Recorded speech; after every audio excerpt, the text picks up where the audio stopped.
we're going to move it forward to Do It Big's question. He says, here's a question. I am 32, already on step 7 and 8 of the FOO. Whoop, whoop. I have no house and just inherited $100,000. That's incredible. So that is equal to my retirement portfolio. Do I invest this money or do I use it as a down payment on a house? So obviously those are two big decisions. And I mean, the overarching question is just like, how should he handle this inheritance? Well, you know, it's really interesting. Do it big.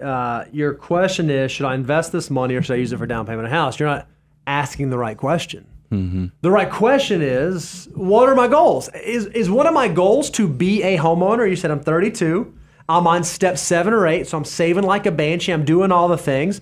But maybe you're someone who renting makes sense. Maybe you're someone who, in the geographic location you're in right now, you don't know that that's 5 to 7 years. Or maybe you're not married yet and you think one day you might want to be married. Or maybe you don't have children yet and one day you think that you do want to have children. There are circumstances in your life that would substantiate renting for you makes sense. It's something that you should be focused on right now, not home ownership. Well, if that's the case, you certainly shouldn't go buy a house simply because you had this windfall, simply because you had this inheritance. You need to make sure that the financial decisions you are making align with the goals that you have. And what's great about your goals is that they are yours.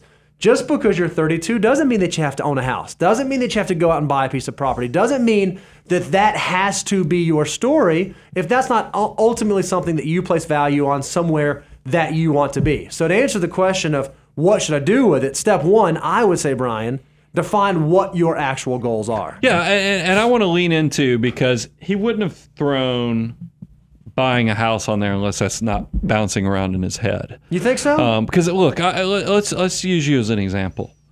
You got bullied into your first house to a degree. It's because you found out your wife was pregnant, and then everybody in the office at the time was like, "What are you doing? Go buy a house." Well, second. You should. But yeah, I got bullied in the second house. So that's right. I should say your second home, because you weren't, but you were living in an apartment at the time because you had relocated to a different area. So you're right. Technically, it was your second home, but you had gotten rid of the first house, so you were living in an apartment at the time.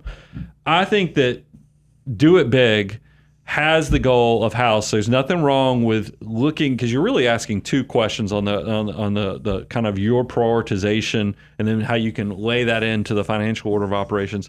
Answer the question about the house first. Is if this is a goal of yours. Now, Bo's right. The timing might be in your area might be horrible. And you know, when you do, and we have more stuff coming your way with some content so you can help analyze, should you be renting versus buying. But even if the calculator says you should be renting, that means maybe in this moment in time you should be renting, but that doesn't mean in the next 3 to 5 years we're not going to have some course correction or reversion to the mean, that you shouldn't at least have the cash on the sidelines to make the purchase available to you. So that's why I first answer the question, am I going to buy a house in the next 3 to 5 years? If the answer is yes, then let's allocate what you think you need. Put that in like a high yield savings account, maximizing, getting as close to 5% as you can.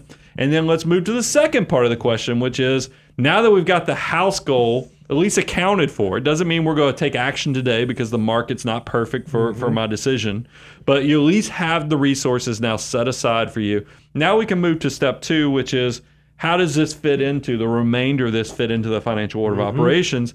And if you still, because you gave us some breadcrumbs, you're in step 7. You got this money that came your way. So it sounds like you've either maxed out your retirement accounts already, or your income's low enough that you hit 25% without maxing it out. I'm going to tell you, once you figure out, you know, I'm going to make up a number. I don't know what your number is going to be on what you need for the house, but let's just say $50,000 was left over at the end of the day because you kept $50 for a down payment or whatever you needed. That $50, you might want to come back and look at $6 to see if your income was low enough that you still had some meat on the bone for $22,500. You could come back to load up the retirement accounts by having more of your current income load up those accounts, because you have more resources to live off of to kind of trade this for that to be more tax advantage with it. If you find that you're going to open, because step 7 is when you start thinking about the 3 bucket strategy, where you want to have not only tax deferred, which is your employer match, but also tax free, like your Roth assets. But this is when you could open an after-tax brokerage account. You might want to put that money to work. So then the next question is going to be, do I put it all together at once or do I dollar cost average it? Well, we just did a show on that, and we actually have a great brand new resource on this.